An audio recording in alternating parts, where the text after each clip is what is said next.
sebagai perspektif masuk ya kan, masuk dan diuji lagi keabsahan dari undang-undang ini kan. Artinya kan proses terjadinya terciptanya keadilan melalui ujian-ujian di society tadi itu kan. Artinya kita bisa lihat mungkin kelemahan hukumnya di mana. Nah, sekarang begini, kita punya mungkin dua contoh kasus lah. Saya minta tolong coba kira-kira dalam perspektif hukum yang kita bahas ini, apakah bisa dalam kasus A dan B orang ini dijerat atau enggak misalnya. Nah, karena pas dilihat di media sosial belakangan ini memang agak lucu. Soalnya teman-teman di kampus-kampus di daerah itu udah menolak aja gitu. Saya enggak tahu mereka diskusi atau enggak. Mereka langsung menolak aja. Nah, ini menarik nih. Mungkin karena distrust atau apa ya. Tapi begini, kita kemarin ada satu orang itu kayaknya jadi mereka punya dam ini program pemerintah daerah, terus dam ini runtuh. Nah, dam ini kemudian dia punya peternakan ikan koi itu habis lah.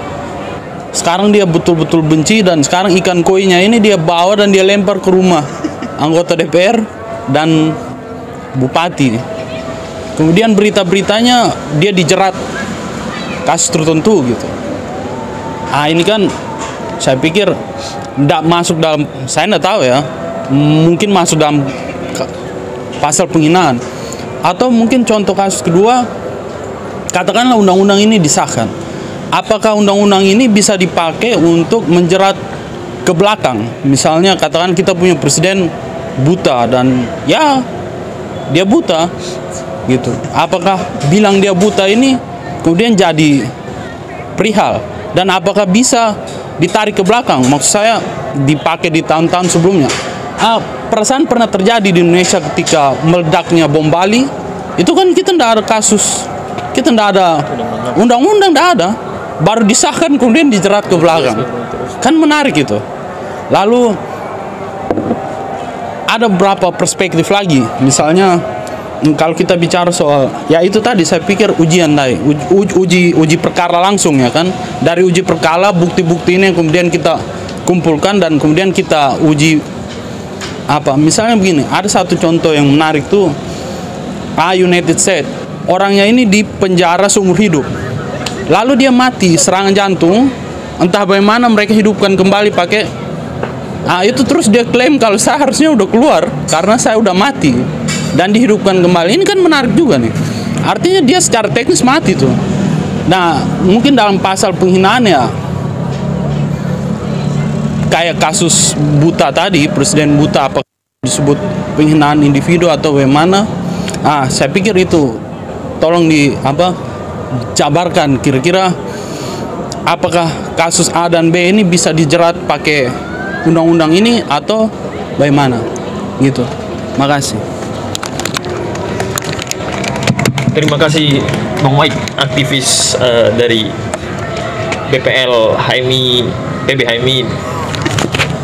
Kalau kita ringkas apa yang ditanyakan oleh Bang Waki tadi kan, sebenarnya pembatasan terkait dengan kritikan dan penghinaan itu. Yang pertama, kalau dia tadi tentang kasus dam tadi kan, terus yang apakah keberlakuan datang ini dapat berlaku surut seperti undang-undang terorisme dalam mengadili pelaku terorisme bom Bali gitu. Mungkin dari Bang Ilham dulu ya. Ya, kalau saya sih lempar ikan ke lembaga itu, kalau saya itu kritik ya, ekspresi terhadap kebijakan ya, itu tidak bisa masuk juga kalau menurut saya. Itu ya saya nggak tahu kalau di omongan dia ya, tapi saya pikir itu kritik. Seharusnya pun ke pejabatnya juga tidak, dia dilindungi seharusnya dengan pasal, ada pasal terkait yang menyampaikan karena kepentingan umum itu dilindungi. Itu satu. Yang kedua, apakah pengaturan itu bisa bahasanya retroaktif ya, Tidak bisa kalau pidana, kecuali kondisi tertentu. Kayak contoh teroris itu kita belum punya aturannya, sedangkan dia itu perbuatan yang bahasanya sih apa ya, extraordinary crime gitu ya, extraordinary lah. Nah, beberapa kejahatan yang spesifik, yang transnasional, dampak korbannya itu kan kejahatan yang tidak dilakukan, tidak saya atur di sini. Terus perencanaan biasa seperti pencurian itu kan, kalau teroris dia pasti transnasional, ada yang backup biayanya, di bagaimana dia supply bahan bakar. Itu kan kejahatan yang betul-betul sangat menimbulkan korban banyak. Nah, itu memang berbeda pendekatannya, makanya bisa diberlakukan. Itu pun dibatasi. Apakah dia berlakukan seluruh? Enggak juga, dia dibatasi, nggak bisa selama-lamanya. Nah, kalau ada kayak kejahatan presiden ya saya kira yang jelas ke depan itu siapapun jadi presiden ya siap dikritik aja gitu. Kalaupun dia merasa terhina ya dia yang laporkan sendiri. Nah, kalaupun dia merasa terhina, dan saya kira itu ruang yang sangat, kalau menurut saya, kalau dia menganggap dirinya negarawan, presiden, negarawan, nggak akan melaporkan lah secara politik ya. Mungkin itu pandangan saya kalau terkait. Mungkin pandangan dari Bang Rana, Bang? Baik, itu dia, makanya tadi sejak awal saya katakan bahwa inilah kekhawatiran kita, karena tafsir terhadap pasal itu kan sepenuhnya ada dalam ranah aparat hukum atau penegak hukum kita. Jadi tafsir itu bisa subjektivitas sekali, dia tergantung daripada subjektivitas. Ketika saya menjadi korban, merasa harkat dan martabat saya misalnya dihina dan sebagainya, tentu itu adalah subjektivitas. Oleh karena itu perlu ada batasan yang jelas. Artinya kondisi objektifnya itu dia harus make sense, dia harus masuk akal dengan kondisi yang ada, sehingga itu bisa dikategorisasi sebagai bentuk penghinaan terhadap martabat kita. Kenapa dari awal tadi kita sampaikan bahwa ini terjadi kekhawatiran? Karena di tengah sistem presidensialisme ya, di mana presiden itu memiliki otoritas yang paling kuat, maka ini akan jadi bumerang, ini akan jadi masalah di kemudian hari. Padahal kalau kita lihat misalnya dalam konstitusi di pasal 7A itu misalnya, presiden itu bisa dimakjulkan dengan 3 indikator. Salah satunya karena misalnya dia melakukan tindak pidana korupsi atau dia melakukan kejahatan yang luar biasa, sehingga dia bisa dilakukan impeachment terhadap presiden, pemakzulan terhadap presiden. Sekarang saya sebagai warga negara, ketika saya punya bukti misalnya bahwa ada dugaan tindak pidana terhadap seorang presiden, saya ingin laporkan, tapi justru saya dihantam dengan pasal penghinaan harkat dan martabat terhadap diri seorang presiden. Ini bagaimana kita mau melihat case-case ini? Kalau kita runut lagi di dalam kasus-kasus pejabat misalnya, di berbagai lintasan era presiden priorisasi, banyak sekali. Di era Megawati sudah pernah ada case yang sama, bahkan di era Pak Presiden Susilo juga itu case-nya juga sama semacam itu. Atau kasus yang misalnya menimpa di senior HMI, misalnya kayak Bang Ate dengan salah satu Pimret Harian Rakyat Merdeka misalnya di tahun 2003. Dia melaporkan Pimret itu karena diduga mencemarkan, ada unsur penghinaan, ada harkat, menurut beliau ada harkat dan martabat beliau yang kemudian dicemarkan di situ, sehingga dilaporkan karena sebuah karikatur ya atau gambar yang kemudian itu dia visualisasikan di dalam sebuah media, sehingga akhirnya Pimret ini kemudian diputus bersalah. Tapi yang menarik dari case ini adalah dalam putusan hakim itu, hakim tidak memberikan mana batasan yang disebut dengan penghinaan dan batasan yang memang betul-betul kritik di situ. Apakah saya menggambar seseorang dengan karikatur, misalnya ada wajah Pinocchio dan sebagainya, justru itu disebut sebagai sebuah penghinaan atau tidak? Ini yang perlu harus clearkan bagaimana definisinya. Penghinaan itu seperti apa, batasan itu bagaimana, sehingga ini tidak menjadi pasal karet. Iya, kalau dalam teori konstruksi hukum itu jelas, hukum itu lemah dan tidak berdaya, tapi dia menjadi punya power dan kekuatan ketika itu dijalankan oleh otoritas negara. Itu yang jadi soal sebenarnya. Bukan kita antipati atau menolak kehadiran rancangan undang-undang ini, justru ini bagian yang harus disupport. bahwa kehadiran rancangan undang-undang KUHP ini merupakan satu pembaharuan hukum yang luar biasa dalam hukum pidana kita, iya kan? Jadi kita harus support itu. Tetapi dalam soal-soal yang menyangkut dengan tafsir tadi, dalam soal-soal kepentingan kebebasan berekspresi dan kemudian tanggung jawab negara, itu yang harus didudukan dalam konteks itu. Jadi bukan pada soal penolakannya, tetapi dalam soal bagaimana memfilter ini supaya jelas proses-proses yang kemudian dia muncul di situ. Itu maksud saya. Makanya dalam case-case yang tadi itu, ya itu lagi, itu akan kembali kepada penegak hukum. Nanti penegak hukum yang akan menentukan perspektifnya, apakah dia memenuhi unsur atau tidak. Karena itu subjektivitas. Tidak bisa kita katakan, kalau saya mungkin sependapat dengan Bang Ilham bahwa itu mungkin kritik saja. Ya, tetapi mungkin nanti penyidik juga mungkin punya pertimbangan lain bahwa mungkin itu bukan kritik, itu masuk kategori penghinaan. Nah, ini yang harus perlu dielaborasi. Minimal kalaupun memang RKUHP ini disahkan dan pasal itu tetap masuk, maka poin pentingnya adalah bagaimana sosialisasinya. Yang kedua adalah kualitas SDM penegak hukum kita. Itu yang harus ditingkatkan supaya tafsir-tafsir itu tidak lagi bias. Itu harus jelas kedudukannya di situ. Saya kira itu. Terima kasih.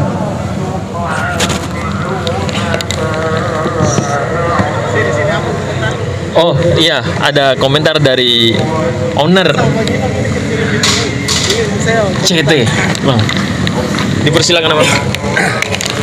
Oke, terima kasih Pak Moderator, Mas Bim. Jadi sebelum kita bicara lebih jauh tentang RKUHP, saya sering nanya ke teman-teman yang adik-adik mahasiswa, kalau tanya saya tanya, undang-undang KUHP itu undang-undang nomor berapa? Dan banyak itu terjebak, mereka sampai hari ini tidak tahu itu undang-undang nomor berapa. Undang-undang KUHP itu sebentar lagi sudah jadi 70. Indonesia merdeka tahun berapa? 45. 46 disahkan. Undang-Undang nomor 1 tahun 1946 sudah tidak relevan lagi dengan perkembangan zaman. Kalau kita lihat di negara-negara luar ya, mau Anglicization, Eropa kontinental atau sistem hukum apapun, itu disesuaikan dengan perkembangan zaman. Yang jadi masalah seperti tadi ditanyakan oleh adinda saya ini, Wakit ya kalau tidak salah, ada banyak adik-adik kita tuh yang kritik menolak, tapi mereka tidak pernah baca RKUHP itu bicara tentang 14 isu krusial. Mereka juga tidak tahu 14 isu krusial itu apa yang dibicarakan. Bingung juga ketika ditanyakan. Ini harus juga dipahami dulu 14 isu krusial itu apa saja. Terus kalau undang-undang ini kita tolak, solusinya apa? Ketika terjadi sesuatu yang tidak ada hukum, yang belum mengaturnya, sementara Indonesia ini sudah jelas pasal 1 ayat 3 konstitusi kita menjelaskan bahwa Indonesia adalah negara hukum. Kita banyak itu yang menganut hukum positivistik. Jadi segala sesuatu itu diputuskan berdasarkan aturan. Kalau tidak ada aturan, maka tidak dianggap itu hukum.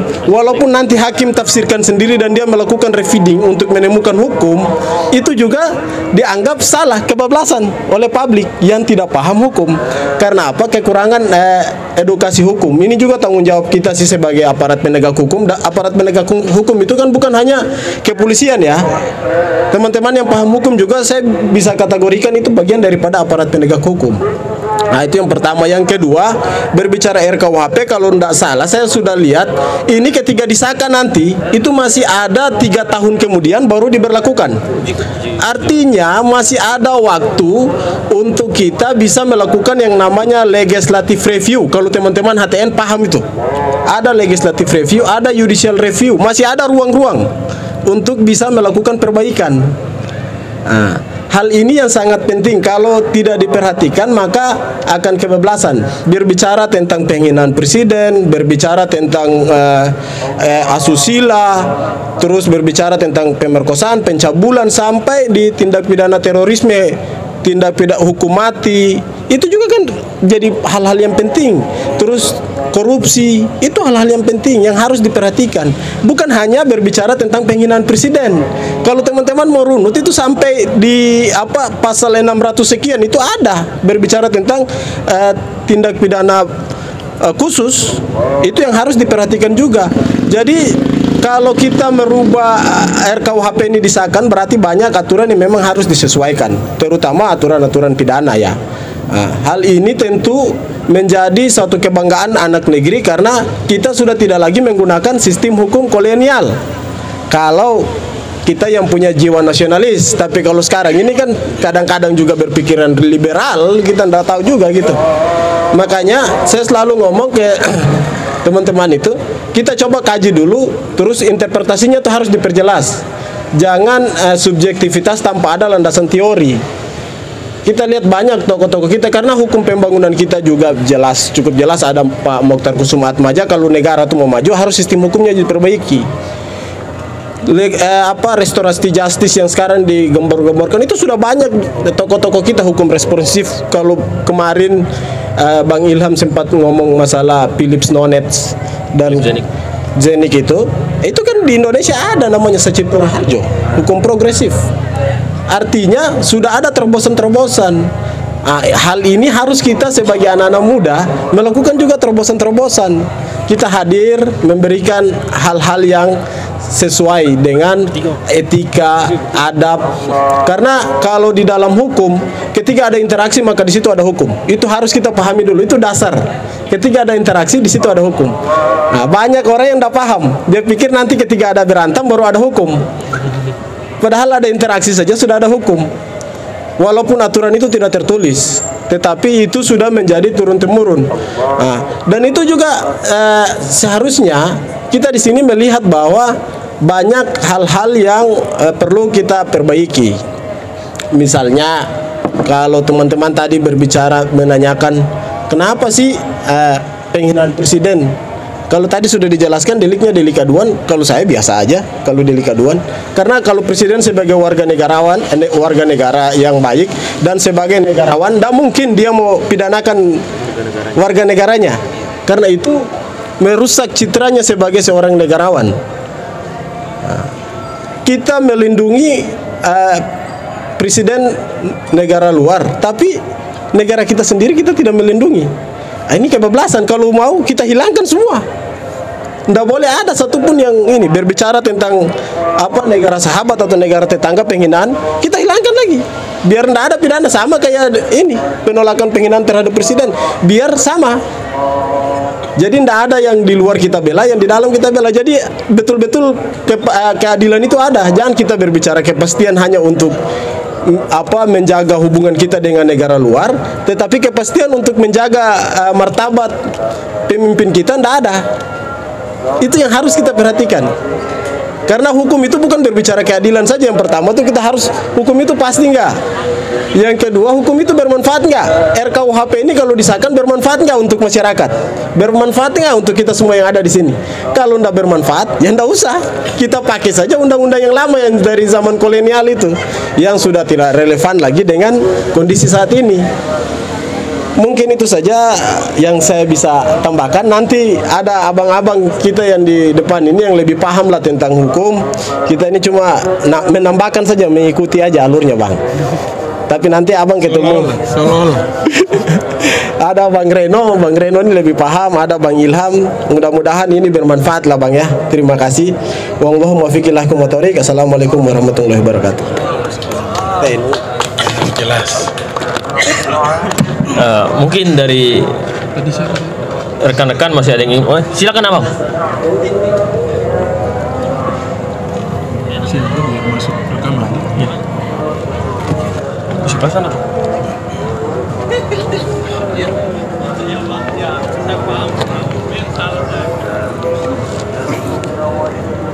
Baik, terima kasih. Bismillahirrahmanirrahim. Assalamualaikum warahmatullahi wabarakatuh. Terima kasih moderator atas kesempatannya, narasumber yang berkesempatan hadir pada malam hari ini, Abang Daku, narasumber pertama, kedua. Jadi menanggapi persoalan rancangan undang-undang pidana yang kemudian lagi hangat-hangatnya pada malam hari ini kita dibahas. Yang pertama, saya melihat pada porsi sisi kemanusiaan.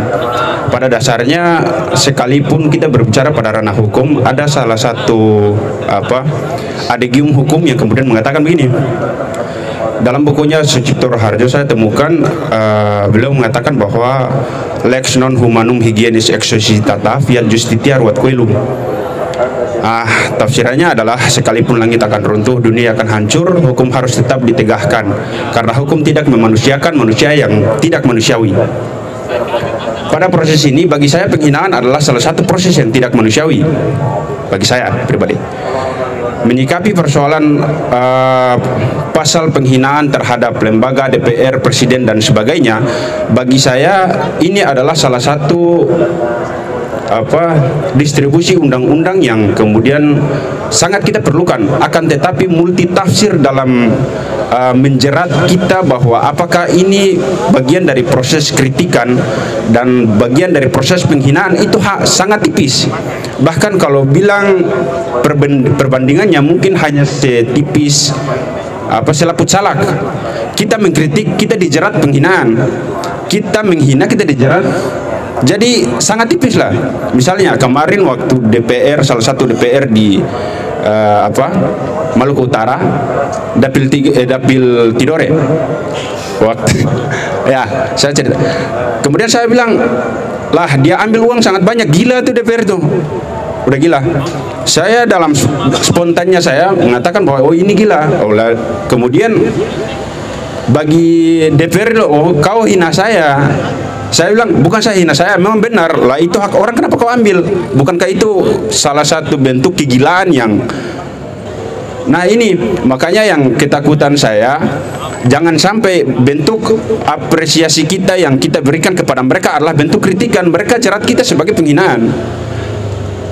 Walaupun kita tahu ya, undang-undang harus sudah bersifat elastis, tapi untuk rancangan undang-undang penghinaan ini terlalu elastis, bahkan semua bisa kena mungkin ya. Sekarang yang lagi tren itu kan semua bisa kena.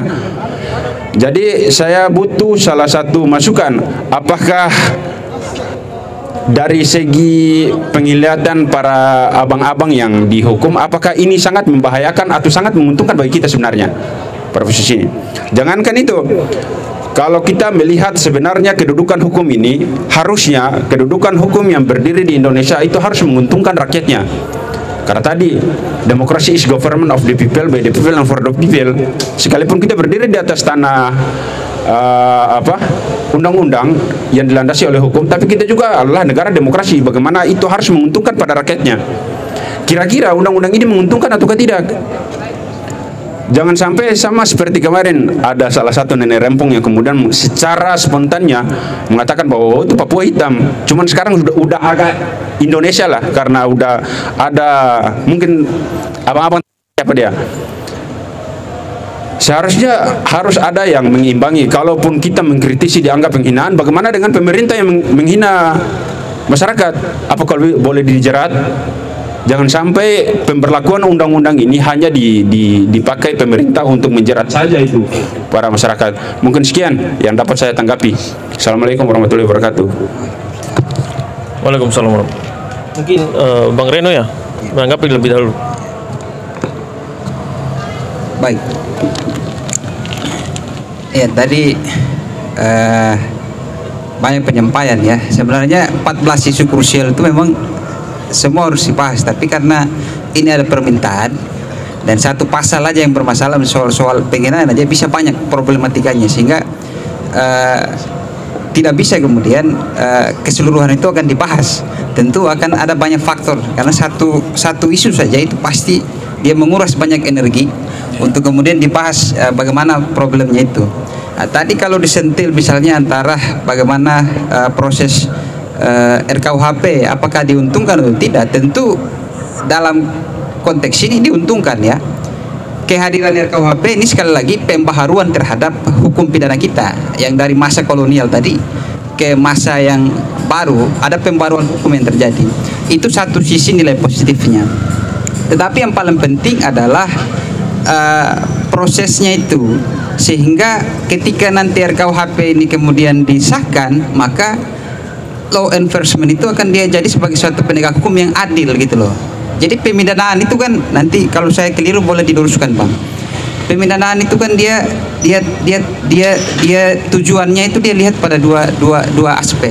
Pertama adalah soal proteksi. Jadi proteksi dan kemudian soal social welfare ya. Jadi soal kesejahteraan. Bagaimana tujuannya itu adalah melakukan proteksi, perlindungan terhadap masyarakat untuk mencapai kesejahteraan. Jadi itu sebenarnya tujuan negara. Sehingga dalam konteks ketika ini nanti disahkan, maka nanti dia menjadi equal. Dia berlaku untuk semua orang, tidak pandang bulu, baik itu dia pejabat maupun dia warga negara, itu semua berlaku, dia equal di situ, sehingga law enforcement atau penegakan hukum itu bisa terjadi dalam penegakan hukum pidana kita. Nah, ini yang menarik adalah beberapa ahli hukum itu kemudian memberikan tafsir atau pandangan atau konsepsi terkait dengan sebenarnya bagaimana rumusan ini.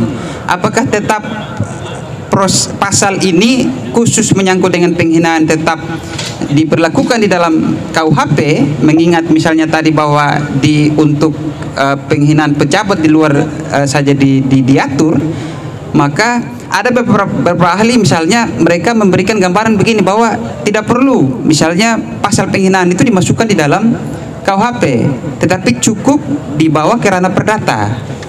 Itu juga bisa jadi salah satu diskursus yang kemudian menurut saya cukup menarik.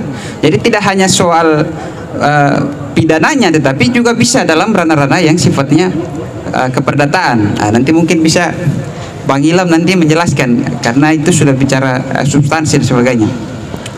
Jadi posisinya di situ. Kalau kembali lagi pada soal tadi ada ekspresi yang kemudian menyangkut dengan ras dan sebagainya, maka saya ingin menggarisbawahi bahwa kita harus kembali kepada etika kebangsaan.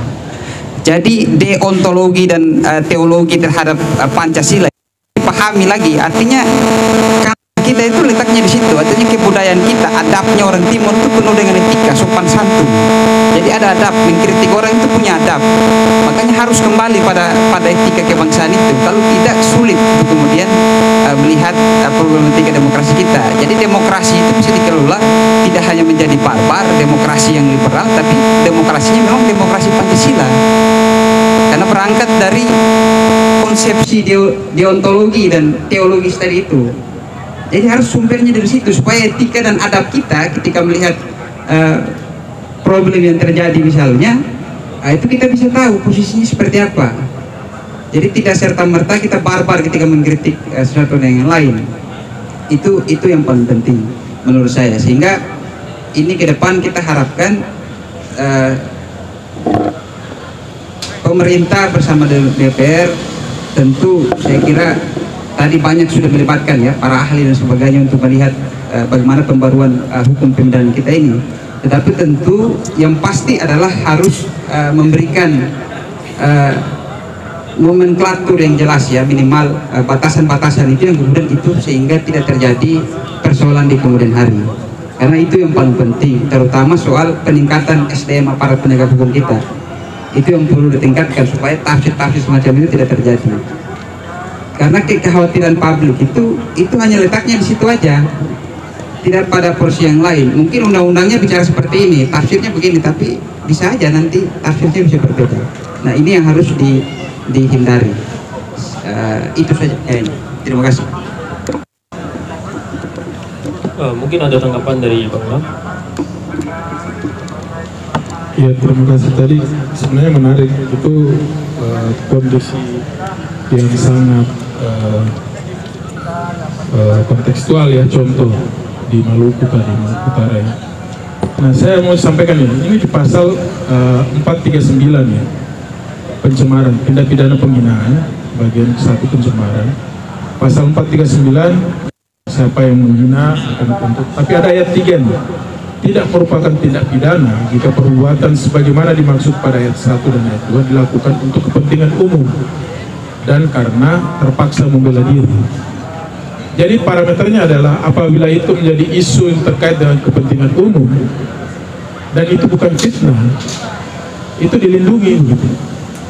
Jadi berapa pencemaran itu sebenarnya terkait dengan fitnah. Kita bisa anggap orang lain itu korupsi, ya, dia korupsi makan uang rakyat, tapi kita harus punya data itu, jangan by asumsi.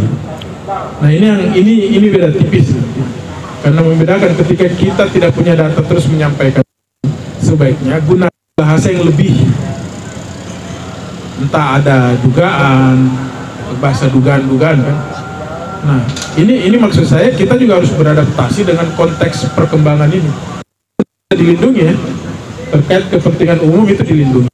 Jadi tidak dipidana, tidak masuk pidana. Kalau KUHP ini, kalau KUHP sekarang bisa jadi diproses kan. Kalau artinya masih penghinanya. Kalau ini untuk kepentingan umum, RKUHP ini langsung kita aman sebenarnya. Kenapa? Ini kan ada uang rakyat. Ini kepentingan umum kita bicarakan. Nah, cuma memang batasannya apakah nanti bicara by fact atau tidak. Nah, penggunaan bahasa pun saya kira pada kelompok yang kritis juga harus menempatkan. Karena mungkin terlalu semangat, bisa jadi penempatan kalimat bahasa juga tujuannya baik gitu. Tapi dengan tujuan baik dengan cara yang tidak benar dimanfaatkan akhirnya untuk jadi senjata untuk menyerang.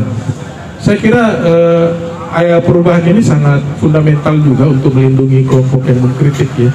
Dan untuk kepentingan umum pasti akan dilindungi, ini tidak dipidana. Begitupun dengan penghinaan presiden. Presiden itu tidak lagi penghinaan, bahasanya ya harkat dan martabat. Harkat dan martabat itu ya terkait dengan kemanusiaan ya. Bukan harkat dan martabat terkait dengan dia sebagai presiden gitu. Maksudnya seperti itu. Ya, ini ada beberapa hal-hal yang sudah dilakukan perubahan. Terus pendekatannya juga diubah. Nah, ini sudah melalui beberapa pertimbangan. Kalau ada tadi terkait gagasan, kenapa nggak di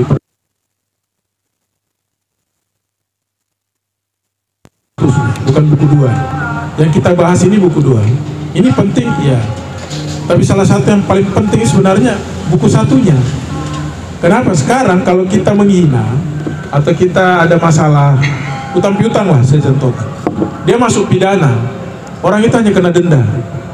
Kalau kita ingin minta uang kita kembali, kita harus masuk perdata kan. Kalau ini RKUHP jadi nggak perlu ada pidana tambahan ganti rugi, nggak perlu lagi masuk ke perdata, hakim langsung tentukan kamu bayar. Jadi sistem sekarang ini kita ubah, jadi sudah satu pintu begitu. Kalau sekarang ya orang penipu ya bilang ya nggak apa-apa, saya di penjara, saya selesai, saya bayar denda untuk negara. Denda itu untuk negara, bukan untuk korban. Kalau zaman sekarang itu denda itu untuk negara, tidak ada masuk. Jadi kayak kasus First Travel itu kan ada di denda tuh, First Travel itu masuk negara, bukan masuk ke korban. Kan jadi debat sekarang adalah bagaimana saya korban ini dibayarkan ganti ruginya. Kalau ganti rugi harus gugat perdata. Nah, dengan konsep KUHP baru nanti itu ada pidana tambahan ganti rugi, langsung dia bayar. Jadi uang yang dia ini kan harus diganti rugi. Banyak hal yang kemudian diubah di buku ke-1 itu. Buku 1 itu tentang tata cara pemidanaan. Ya, nanti tidak semua, jadi semua ancaman di bawah 4 tahun itu bisa pidana kerja sosial. Jadi kalau kita baca di undang-undang ini, ada yang diancam 2 tahun, 3 tahun, 1 tahun. Itu prakteknya adalah dia kerja sosial aja bisa itu. Kerja sosial. Kecuali residif, bola-balik masuk penjara, dia masuk penjara. Tapi kalau diancam tidak 4 tahun, dia bisa kerja sosial. Dan ada beberapa pendekatan lain yang sangat berbeda. Nah, ini yang saya bilang fundamental perubahan paradigmanya di situ. Kalau sekarang semua diarahkan ke penjara, akhirnya masalah kita apa? Over kapasitas. Over kapasitas kan akhirnya logikanya pajak kita adalah untuk membiayai para pelanggar ini, narapidana. Pendekatannya kan kayak gitu. Ya, trennya sekarang malah itu menjadi masalah tersendiri lah, overkapasitas ini. Nah, ke depan itu ya kayak kasus Wimina yang masalah-masalah itu. Kalau memang ini ya artinya ada pendekatan di luar penjara yang coba didorong. Itu berapa hal, apa urgensi KUHP ini kita harus dorong untuk disahkan. Saya kira tadi terkait isu penghinaan seperti itu ya. Terima kasih.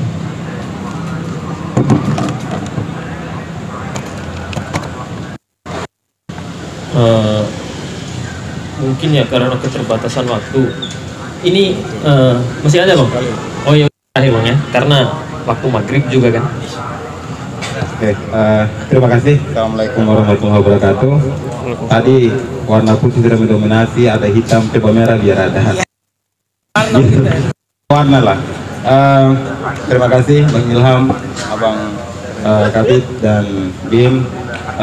Rumah Ide Demokrasi, diskusi yang menarik dan dia serius, semoga konsisten dan jalan terus. Saya bukan orang hukum, tapi di tengah-tengah, di depan, belakang, samping kiri, pakar-pakar hukum semua abang-abang. Takut salah kalau ngomong hukum, jadi saya coba ambil pendekatan lain, dari perspektif lain. Cuman berkaitan juga dengan apa namanya RKUHP yang kemudian masih terus menjadi gejolak pro kontra dengan masyarakat. Saya pengen terkait perspektif karena saya orang komunikasi, kalau ngomong hukum cuman begini, jauh sebelum RKUHP sebenarnya banyak produk hukum, banyak regulasi yang ketika itu mau didorong, mau disahkan, pasti polemik itu selalu ada. Undang-undang ITE pastilah ya, udah sering kita tahu bahwa ITE ini paling polemik di Indonesia mungkin. Bahkan setelah itu baru muncul tahun kemarin, mungkin 1-2 tahun kemarin muncul yang namanya Undang-Undang Cipta Kerja yang ya disebut Omnibus Law dan sebagainya. Karena saya dari perspektif komunikasi saya melihatnya begini. Apa yang kemudian menjadi titik kelemahan paling urgent ketika semua produk hukum yang dimana produk hukum itu adalah murni produk dalam negeri selalu menuai pro kontra, selalu menuai polemik. Ya by Aris misalnya gini, di saat RKUHP yang seri minggu kemarin dari Bang Ilham katakan bahwa RKUHP ini adalah yang didorong untuk disahkan ini adalah apa namanya produk dalam negeri, asli produk dalam negeri. Salah satu tujuannya untuk bagaimana menghilangkan jejak kolonialisme, begitu Bang ya, semoga tidak salah. Nah, artinya saya lihat selalu banyak produk hukum yang kemudian itu dihasilkan agar meninggalkan produk hasil penjajahan, taruhlah kayak gitu. Ini kan tujuannya baik. Nah, cuman terlepas dari itu, kalau dari segi komunikasi saya lihat ini hampir semua pelanggaran hukum di zaman era digital sekarang itu rata-rata pelanggaran hukumnya itu dari platform, dari medium. Nah, ini satu pertanyaan saya, apa perbedaan ketika penghinaan presiden yang kemudian contoh yang kemarin mantan Menpora pasang foto presiden di apa namanya Candi Borobudur, yang mohon maaf dalam agama Hindu misalnya itu adalah sebuah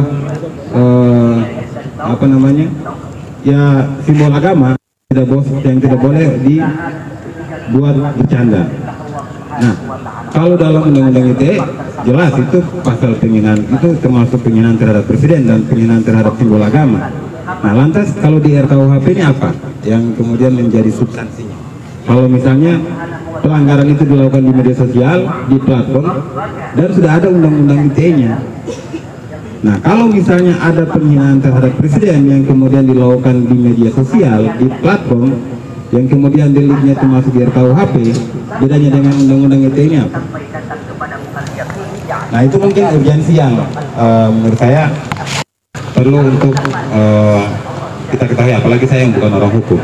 Takutnya kalau saya posting sesuatu kemudian dianggap melanggar hukum, wah repot lagi. Nah, di sisi lain saya melihatnya mungkin kekecilan lah dari 100% pelanggaran hukum, 80%-nya itu mungkin bisa jadi ada di media sosial, ada di platform, ada di aplikasi. Artinya mungkin dari sisi ini tingkat literasi terhadap penggunaan atau pemanfaatan platformnya yang kurang. Nah, DPR yang mengusulkan untuk disahkan, atau mungkin pemerintah yang mengusulkan untuk disahkan, atau ada kelompok masyarakat yang mengusulkan untuk disahkan. Apakah memang dengan berbagai kecanggihan teknologi sekarang tidak membuat ke masyarakat jauh sebelum undang-undang atau RUU yang mau didorong untuk disahkan itu sampai ke masyarakat. Karena tiba-tiba ujuk-ujuk langsung muncul viral, RKUHP-nya langsung viral. Artinya masyarakat yang hanya membaca di poinnya saja, contoh poin-poinnya ada pasal yang ada pasal penghinaan terhadap yang ketika penghinaan terhadap presiden maka akan dikenai sanksi hukum. Artinya masyarakat hanya lihat dari sisi linknya saja, masyarakat hanya lihat dari sisi kepalanya saja, tidak secara substansinya. Nah, itu mungkin lebih spesifik. Saya minta arahan dari abang-abang berdua. Terima kasih. Nah, terima kasih atas pertanyaannya, Bang Irso. Memang pertanyaan komunikasi sekali pertanyaannya. Mungkin dari Bang Ilham duluan ya, karena dari tadi dari Bang Rang duluan.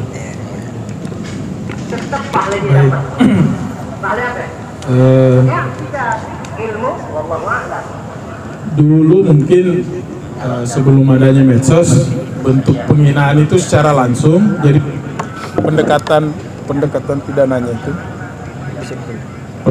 pidananya itu ya penyampaian lisan atau tulisan,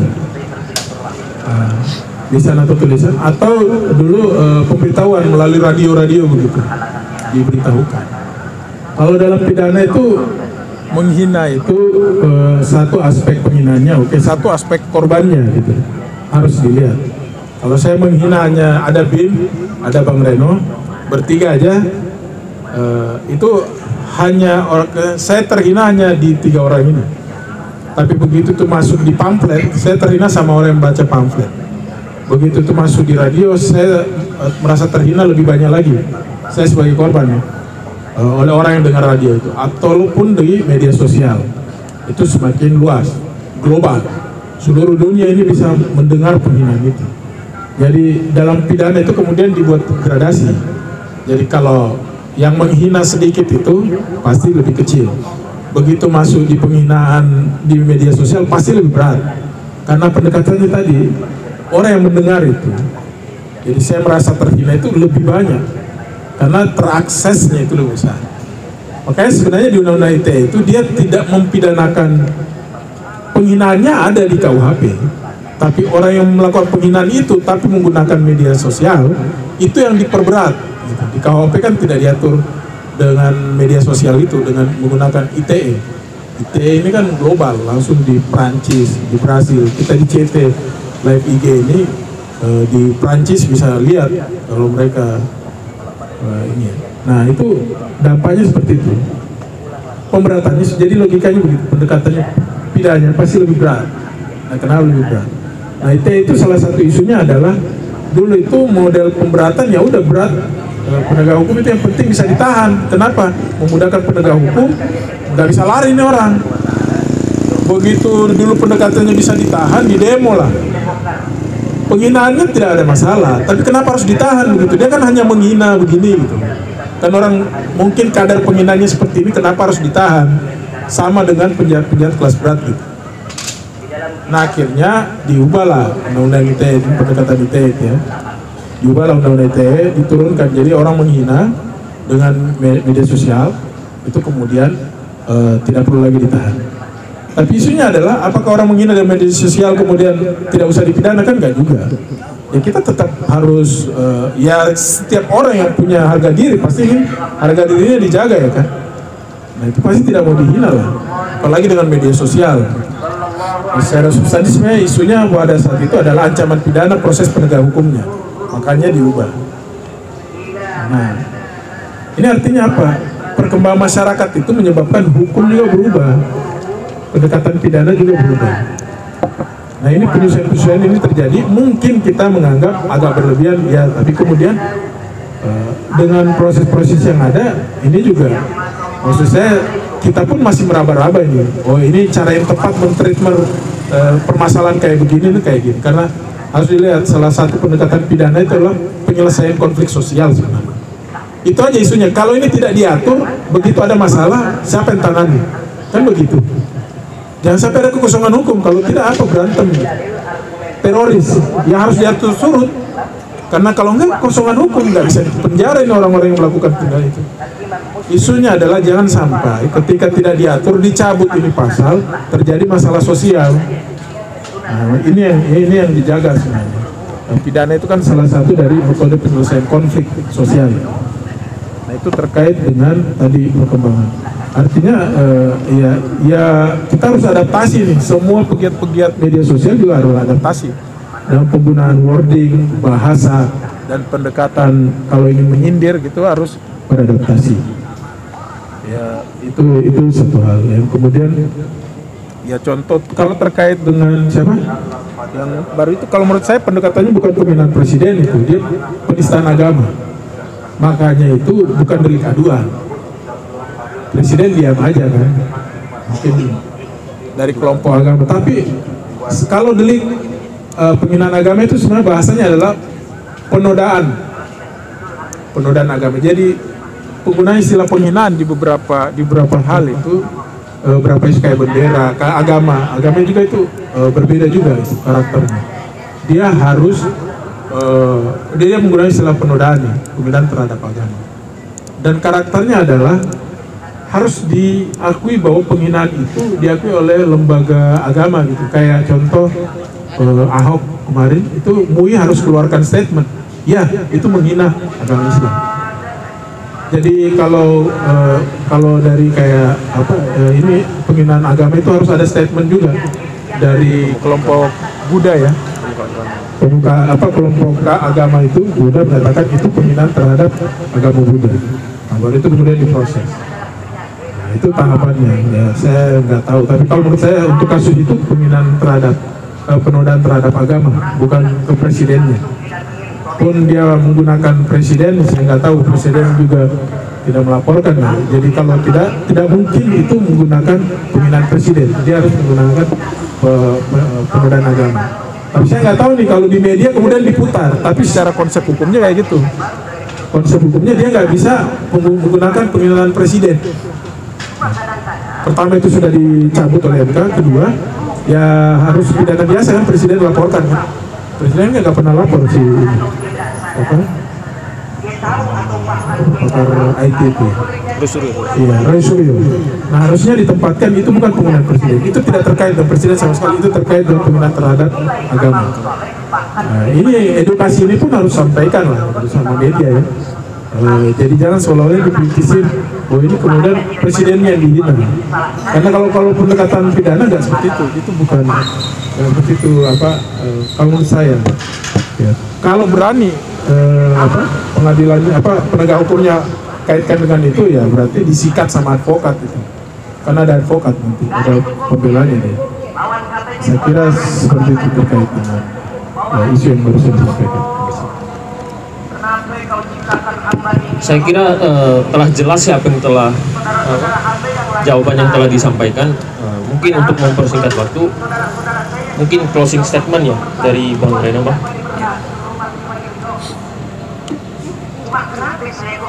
Baik. Terkait dengan soal urgensi, karena temanya adalah urgensi RKUHP. Apakah RKUHP menjadi sesuatu yang urgen untuk disahkan? Tentu kita semua pasti akan bersepakat bahwa itu urgen, ya.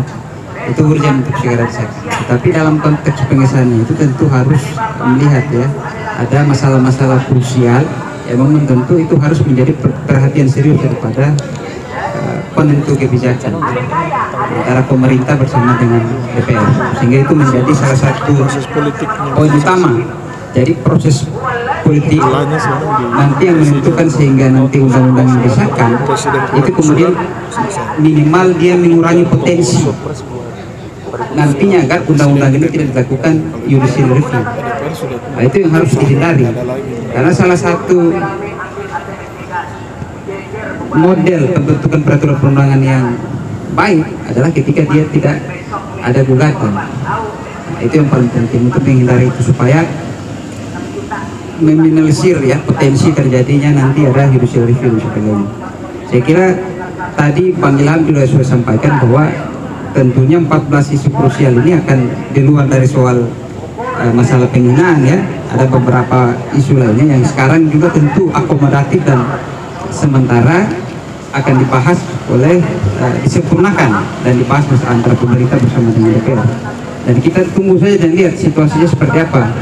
Karena pembahasannya sudah di tingkat 2, secara otomatis tidak mungkin lagi akan tercipta draft yang terbaru.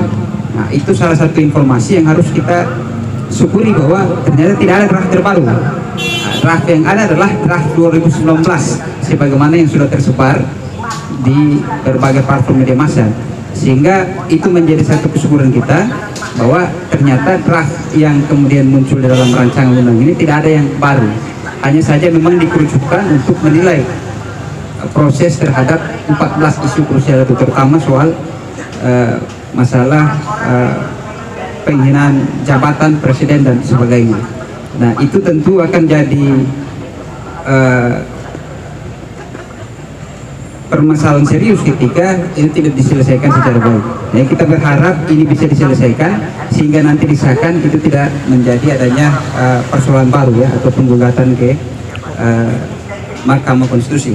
Terakhir saya ingin mau katakan bahwa kebebasan berekspresi ya, hak asasi itu merupakan sesuatu yang dijamin dalam konstitusi, walaupun ada batasan ya yang ditentukan menurut undang-undang, tetapi konteks batasan itu tidak berarti menihilkan ya bahwa setiap orang ketika ingin menyampaikan pendapat itu harus dihalangi, kemudian diatur sedemikian rupa sehingga power ya atau kekuatan negara itu lebih besar daripada kehendak bebas daripada warga negara. Itu yang harus menjadi positioning kita, bahwa norma hukum yang kemudian nanti dia akan menjadi di masyarakat, tentu dia harus sejalan dengan nilai ya, value dan kondisi sosial yang terjadi di masyarakat. Itu yang paling penting, sehingga hukum negara dan warga negara itu kemudian bisa terakumulasi secara baik. Saya kira itu bisa saya sampaikan. Sekali lagi terima kasih. Wassalamualaikum warahmatullahi wabarakatuh. Closing statement Bang, dari Bang Ilham. Baik, terima kasih. Kalau saya pribadi ya melihat KUHP ini salah satu undang-undang yang begitu banyak menjadi sorotan, dan menurut saya mensyukuri itu, berarti ini barang serius disoroti oleh masyarakat karena kepentingan masyarakat betul-betul terkait gitu. Dan bukan masyarakat di dalam negeri saja, di internasional pun melakukan itu. Jadi kalau untuk keterbukaan saya bisa anggap ini sukses karena banyak yang kritik. Banyak kritik apanya, substansinya. Orang tidak kritik. Bayangkan kita bisa masuk, berarti akses terhadap pasal-pasal itu betul-betul dibuka, dan itu bagus dalam konteks pembentukan peraturan perundang-undangan. Itu yang pertama. Yang kedua, bahwa yaitu karakter undang-undang itu dia terbatas, dia kadang kalimat atau apa penafsiran bisa salah, dan saya pikir kita jangan puas juga, maksudnya kalaupun ini disahkan jangan puas juga. Saya pikir tetap kepentingan kita mengawal pengaturan dan pelaksanaan ini tetap dilakukan. Nah, kalau memang nanti pada pelaksanaannya bermasalah, tentu kita perlu langkah-langkah konstitusional. Tapi harapannya adalah ini sudah hasil yang maksimal, karena kalau ingin membuka terus ruang, sampai kapan undang-undang akan selesai? Harus ada polisi, harus ada kebijakan, dan itulah tantangan pengambil kebijakan. Kalau nggak bisa ambil kebijakan ya tidak bisa lah dia kemudian kita anggap bisa mengambil peran-peran fungsi jabatan itu, dan itu yang harus dilakukan saat ini. Ini sudah lama, sudah hampir 62 tahun, saya kira harus disahkan. Yang tiga, saya kira kita tetap harus bagian dari proses-proses yang mengamati dan mencermati proses pembentukan perundang-undangan, baik prosesnya maupun substansinya, dan itu harus dilakukan. Saya harap rumah ide demokrasi ini terus melakukan kegiatan yang terus memantau setiap pembentukan peraturan perundang-undangan yang ada, karena satu undang-undang itu langsung mengikat terhadap siapa yang lahir hari itu juga. Begitu disahkan hari ini, malam ini ada yang lahir langsung terikat dengan aturan itu. Itulah perbedaan peraturan dengan kondisi yang lain. Itu yang harus kita lakukan. Ini bagian hal yang penting juga dalam proses pengawalan dan membangun negara ini, bangsa ini lebih baik, bangsa yang lebih berpancasila dan bangsa yang lebih demokratis. Saya kira itu pendapat saya. Terima kasih. Oke, terima kasih pada dua pemateri kita pada sore sampai malam hari ini. Sekian juga dari para moderator. Kurang lebihnya mohon maaf. Kalau bisa kita lihat dan simpulkan bahwa silakan melakukan kritik, tapi ingat bahwa dalam negara demokrasi pun mempunyai batasan sebagaimana yang dibatasi oleh konstitusi. Karena atas nama demokrasi, jangan sampai menjunjung tinggi nama demokrasi akan berujung pada anarki.